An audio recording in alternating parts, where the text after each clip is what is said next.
We have all seen this image of a horse that goes from stallion to stickman.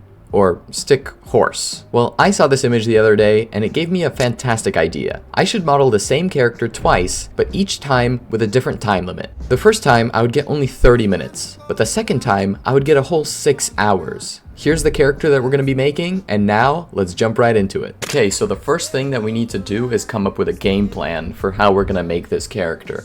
Because 30 minutes is really not a lot of time, so we're gonna need to like really lock in and budget our time wisely. I always start with the head, so I think that's what we're gonna do this time as well. Definitely gonna get the 3 main shapes of the hair in, but I think I'm gonna leave the smaller strands till the end because they're not really that important. I'm definitely gonna try to get some sculpting done on the head, but I'm not sure if we're gonna be able to do a lot of sculpting on the rest of the character, but we're gonna try our best and see how it goes, so let's get into it. As I said, the head is one of the most important parts of any character, so I decided to start there. I was struggling a bit with the asymmetry of his face and his subtle raised eyebrow expression, so I ended up spending almost half of my 30 minutes on just the head alone. Okay, I think we need to move on from the head because I spent so much time on it already, and I know that it's important and all of that, but like, I gotta do the other stuff because all we have right now is just the head. After I said that, I then started working on the hair, which I guess is still part of the head, but it's so crazy that I think it would be fair to consider it a separate entity. I made his lab coat, and if there were ever any hopes of sculpting the clothes, they were officially out the window, as I tried to at least make all of the parts of the character before the timer ran out. And that required making the shoes as just boxes, but maybe we can pretend that our character is simply making a fashion statement. Not a good statement, but a statement nonetheless. Anyway, we were approaching the end of our timer as we gave our character some color, and that was the end of our 30 minutes. Guys, I severely underestimated how long 30 minutes actually is, okay? But here's our friend here. Yeah, this is really something, dude. This is really something. Yeah, I definitely overestimated how much time 30 minutes actually was, because it is not a lot of time. Although, in some circumstances, it can be a lot of time. Almost too much time, some would say. Anyway, the good thing about these 30 minutes is that they gave me a bit of an opportunity to plan how I was going to approach my 6-hour model. So let's take a look at that approach now. I decided starting with the head was still the best method, so that's exactly what I did. This time, however, I didn't sculpt the features because with my new time limit, I would be able to do that later in ZBrush. And I know my Blender fans are going to be upset, but listen, when Blender can handle me sculpting on 20 million polygons, maybe I'll start sculpting in Blender. Once I got the head positioned, I duplicated it and placed it above the blockout. This way, I would be able to sculpt on the duplicated head later with symmetry. I then blocked out his coat and the 3 main spikes of his hair. I wasn't sure what the best way to do the lapels would be because I didn't want to add thickness to the coat before sculpting on it, but if I didn't add thickness, then the normals on the lapels would be flipped.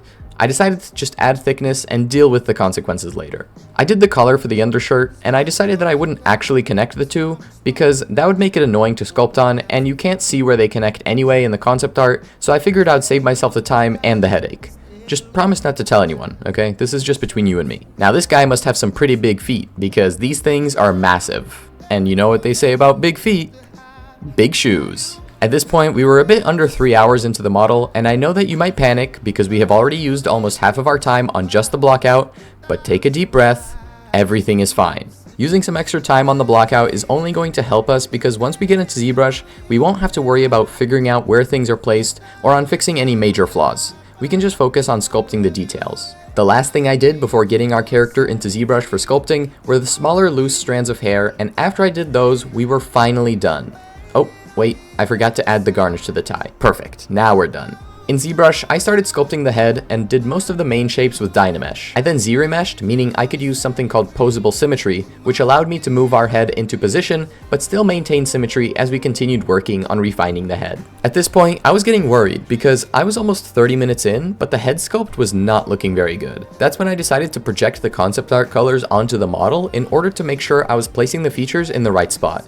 That helped me a lot, and I was able to make the sculpt look much better before adding in the asymmetry of the expression. I finished detailing the face at the top of the hour, which meant I had 1 more hour to sculpt the rest of the body and 1 more hour for texturing.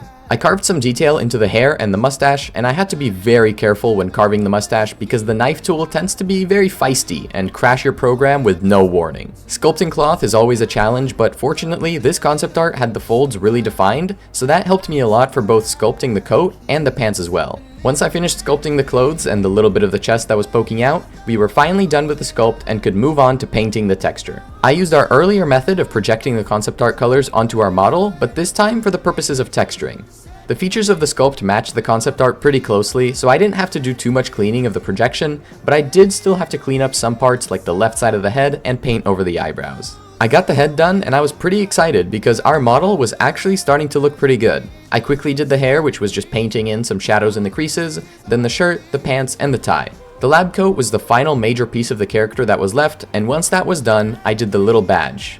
And that took 2 tries because I have some of the worst handwriting maybe in the world. And you might be wondering how my hand can be steady enough to sculpt a character, but not steady enough to write a few letters. And unfortunately, science may never have an answer for that. On the second attempt, the badge looked good enough, and since it was the last piece we had left to texture, it meant that we were finally done with the model, and all that was left to do was to get Albert Einstein's cousin into Blender to add the final touches. And once the 6-hour timer ran out, the character was fully finished, and it was finally time to render and see how he did with this new time limit.